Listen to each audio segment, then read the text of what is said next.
आज मैं आपके साथ एक बहुत ही मज़ेदार चिकन का सालन की रेसिपी शेयर करने लगी हूँ।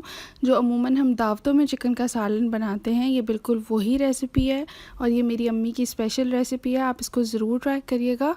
तो अगर आप चिकन का सालन बिल्कुल दावतों जैसा बनाना चाहते हैं और आप जब भी ट्राई करते हैं तो वो उस तरीके का नहीं बनता और आप बना बना के बिल्कुल थक चुके हैं, तो आप बिल्कुल भी परेशान मत हों। आज मैं आपका ये मसला हल कर दूंगी। तो चलते हैं सबसे पहले इंग्रेडिएंट्स की तरफ। यहाँ पे तकरीबन 1 टीस्पून के करीब नमक है, 1.5 टीस्पून हमारे पास लाल मिर्च का पाउडर है, 1 टेबलस्पून भर के धनिया पाउडर है और ये हमारे पास मिक्स गरम मसाला है 1 टीस्पून। 2 प्याज हैं, हाफ़ को काट के पहले ही अंदर डाल दिया था, इसलिए 1.5 रख के यहाँ दिखाया। और सिर्फ इतना सा हमने इसमें दही शामिल करना है और हल्दी। 2 टमाटर जाएंगे। सबसे पहले यहाँ पे मेरी अम्मी प्याज काट कर उसको डाल रही हैं एक देगची के अंदर। तो सबसे पहले हमने करना क्या है कि थोड़ा सा ऑयल शामिल करके पहले हम इस प्याज को फ्राई करेंगे, जिस तरीके से हम हर सालन बनाने के लिए करते हैं।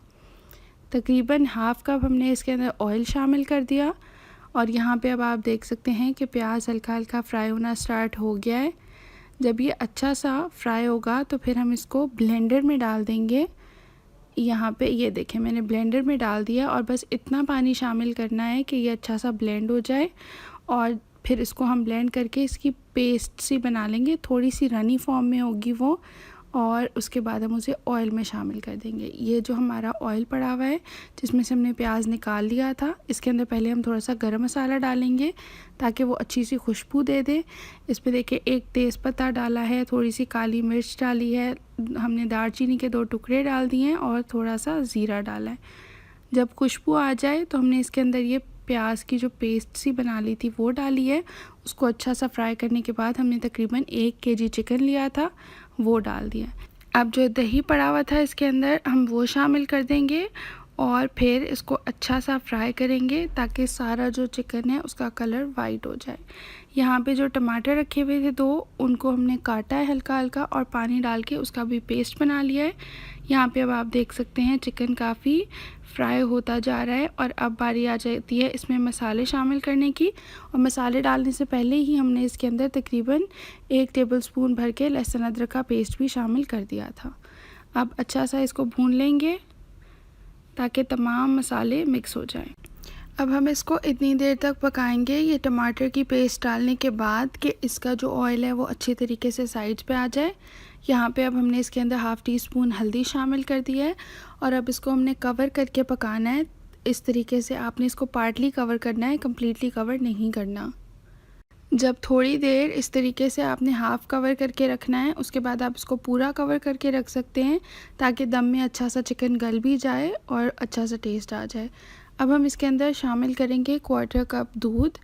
इतना ही दूध शामिल करने से आपका जो मसाला है वो बहुत मज़ेदार किस्म का बन जाता है और बहुत अच्छा सा फ्लेवर आ जाता है उसमें। अब हमने इसको भून लेना है और वही मैंने आपको जो बताया है, आपने इसको इतनी देर भून लेना है ताकि अच्छा सा ऑयल साइड्स पे आ जाए। और फिर लास्ट में हम इसके अंदर पानी शामिल करेंगे। पानी लास्ट में शामिल करने की वजह ये है कि मेरी अम्मी के मुताबिक जब हम लास्ट में पानी शामिल करते हैं तो जो चिकन के हड्डियों के अंदर जो मिक्स होता है वो सारा फ्लेवर उसके अंदर होता है, तो वो भी हमारे सालन में आ जाएगा, तो फिर ये बहुत ही एक्स्ट्रा डिलीशियस हो जाएगा। अब यहाँ पे आप देख सकते हैं हम उसको अच्छे तरीके से भून रहे हैं और यहाँ पे अब आप देखें कि ऑयल आना स्टार्ट हो गया है। जब अच्छा सा ऑयल आना स्टार्ट हो जाता है तो इसका मतलब है कि हमारी भुनाई जो है वो कंप्लीट हो गई है। लेकिन अभी हमारा सालन तैयार नहीं हुआ, लास्ट में हमने पानी ज़रूर डालना है। ये आप अपनी मर्ज़ी के मुताबिक डाल सकते हैं। अगर आपको शोरबा करना हो तो यहीं पे आप ज़्यादा पानी डाल दें और शोरबा तैयार कर लें, और अगर आपको ज़रा सी ग्रेवी रखनी हो तो आप तक कम पानी डाल लें अपने हिसाब से। अब हमने इसको इतनी आंच पे रख दिया है कवर करके, तकरीबन 5 से 7 मिनट ऐसे रखेंगे और फिर थोड़ी देर का हमने इसको दम दे देना है और फिर हमारा मज़ेदार सा ये दावतों वाला चिकन का सालन बिल्कुल तैयार हो जाएगा। यहाँ पे मैं आपको दिखा रही हूँ कि ये किस तरह पक रहा है और फिर मैं आपको डिश आउट करके दिखाती हूँ। यहाँ पे जी हमारा मज़ेदार जो शादियों जैसा सालन है वो बिल्कुल तैयार हो गया है। आप इस रेसिपी को लाजमी ट्राई करिएगा, ये मेरी अम्मी की स्पेशल रेसिपी है। अगर आपको ये वीडियो पसंद आई हो प्लीज़ मेरे चैनल को सब्सक्राइब करें, वीडियो को लाइक करें मुझे कमेंट बॉक्स में ज़रूर बताया करें कि आपको ये रेसिपीज़ कैसी लग रही हैं और नेक्स्ट आप कौन सी रेसिपीज़ मज़ीद देखना चाहते हैं।